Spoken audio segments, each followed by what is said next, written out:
Selamat pagi, jumpa lagi di Berita Padang bersama saya, Afrin Meriana. Sejumlah berita aktual dan menarik akan kami sajikan untuk Anda. Berikut 3 berita utama pagi ini.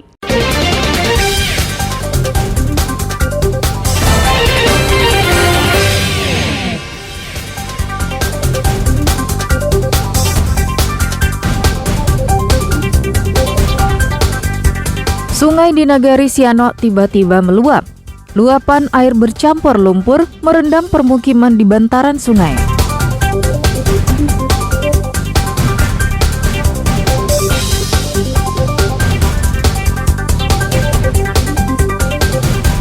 Residivis kasus pencurian spesialis rumah indekos diringkus polisi.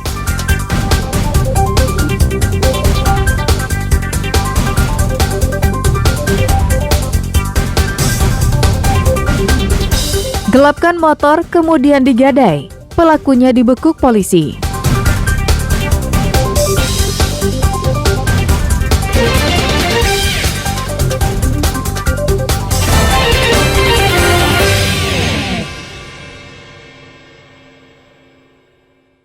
Ngarai siano sebentar ko melatih aja tuh ha. Sebentar ko alun 10 minit lah ha ko ala di bawah aja sedua. Sungai di Ngarai Siano tiba-tiba meluap. Luapan air bercampur lumpur merendam permukiman di bantaran sungai pada Senin sore. Akibatnya 7 rumah warga terendam dan sejumlah warung warga di bibir sungai hanyut di bawah air. Data sementara, 7 rumah rusak dan sejumlah warung yang berada di tepi sungai hanyut di bawah air. Dandim 0304 Agam menuturkan, banjir bandang ini berasal dari pertengahan sungai di Ngarai Siano, di sekitar daerah Koto Gadang. Diduga aliran sungai ini tersumbat gara-gara galodo awal bulan lalu, kemudian jebol karena di hulunya diguyur hujan deras. Ke arah Koto Tuwo tidak ada peningkatan debit air, jadi mungkin ini ada arus di pertengahan antara Koto Gadang sampai dengan Batang Sianok ini. Jadi di situ mungkin ada sumbatan mungkin kemarin ya. Pas hari ini ada turun hujan di pertengahan sana, air meluap. Kalau menurut sementara seperti itu.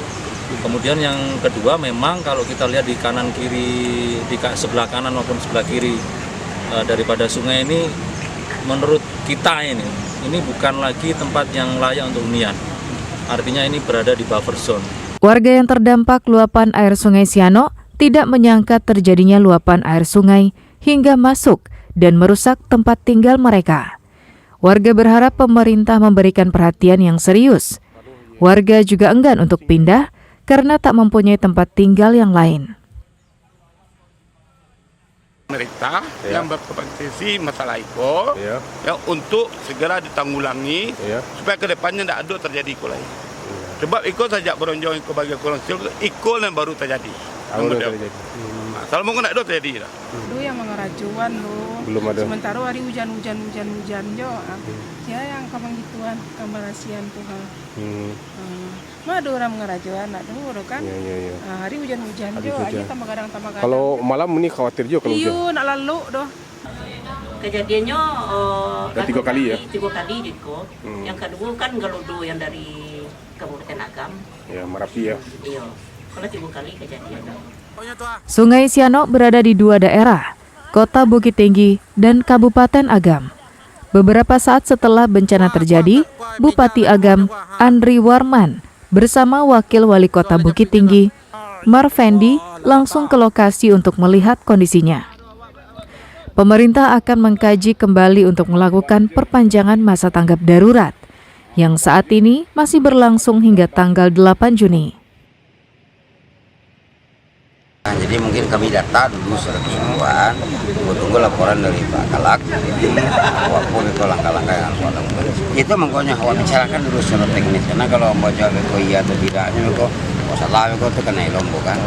Jadi awak koordinasikan dulu, kami tadi langit juga, hari Rabu kami ke Rapi. Usai banjir bandang ini, warga dilarang tinggal di sekitar aliran Sungai Siano dan harus menjauhi area 50 meter di kiri dan kanan Batang Siano karena arus semakin kencang. Rumah warga menjadi korban. merupakan bukti ketidakseriusan pemerintah menegakkan aturan. Sejatinya, 30 meter di kiri kanan sungai harus bebas dari bangunan apapun karena merupakan daerah penyangga aliran sungai.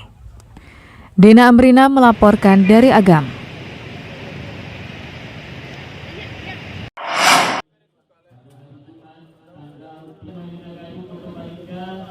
Petugas Satpol PP Pasaman Barat bersama Forkopimca Kecamatan Koto Balingka dan masyarakat menutup sebuah penginapan hingga batas waktu yang tidak ditentukan pada Jumat pekan lalu. Menurut Kasatpol PP dan Damkar Pasaman Barat, penutupan ini dilakukan setelah adanya diskusi dengan tokoh masyarakat dan tokoh agama setempat. Pengelola penginapan diduga telah melanggar peraturan daerah dan menyalahgunakan penginapannya untuk prostitusi atau menyediakan wanita panggilan. Selain itu, akhir bulan lalu, 3 pasangan tidak sah juga digerebek di penginapan ini. Saat penutupan itu, pengelola dan karyawan penginapan tak melakukan perlawanan. Mereka hanya pasrah saat tim memasang spanduk penutupan. Penginapan ini terletak di Nagari Parit, Kecamatan Koto Balingka, Pasaman Barat.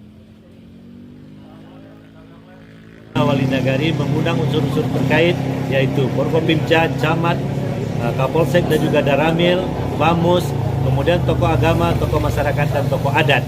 Di mana di dalam rapat itu diputuskan bahwasanya kita semua sepakat untuk menutup Homestay Farida untuk batas waktu yang tidak ditentukan. Kita semua sepakat. Jadi kita pemerintah daerah Kabupaten Pasaman Barat itu sepakat bersama seluruh elemen masyarakat sepakat untuk memberantas pekat. Penginapan ini ditutup pemerintah kabupaten hingga batas waktu yang tidak ditentukan. Penutupan ini sekaligus memberikan pelajaran kepada pengelola penginapan lain tidak melakukan pelanggaran yang sama. Safatul Ulum melaporkan dari Pasaman Barat.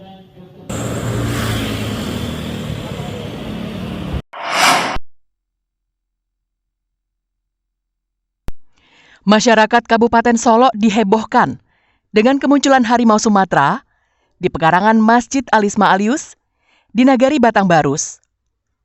Kemunculan harimau itu terekam CCTV pada Kamis malam pekan lalu.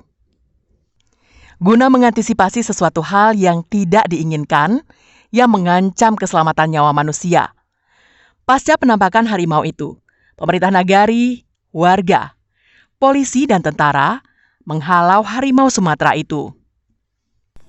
Penghalauan dilakukan dengan bunyi-bunyian suara yang keras, seperti suara petasan dan meriam bambu, agar binatang yang dilindungi bisa kembali ke habitatnya di hutan.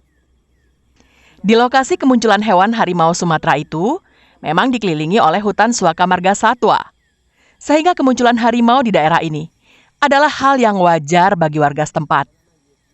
Namun hingga kini, belum pernah terjadi konflik antara harimau dan manusia.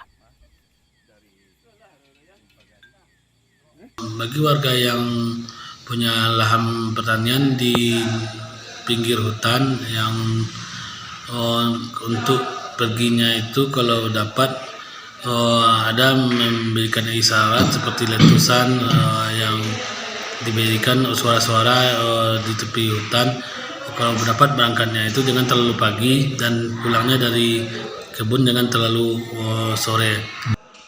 Aparat pemerintahan Nagari Batangbarus mengimbau warga yang berkebun di lokasi kemunculan harimau Sumatera itu untuk waspada dan hati-hati. Mereka diimbau tidak ke ladang pada waktu pagi hari dan pulang dari ladang tidak terlalu sore. Garnadi melaporkan dari Kabupaten Solok.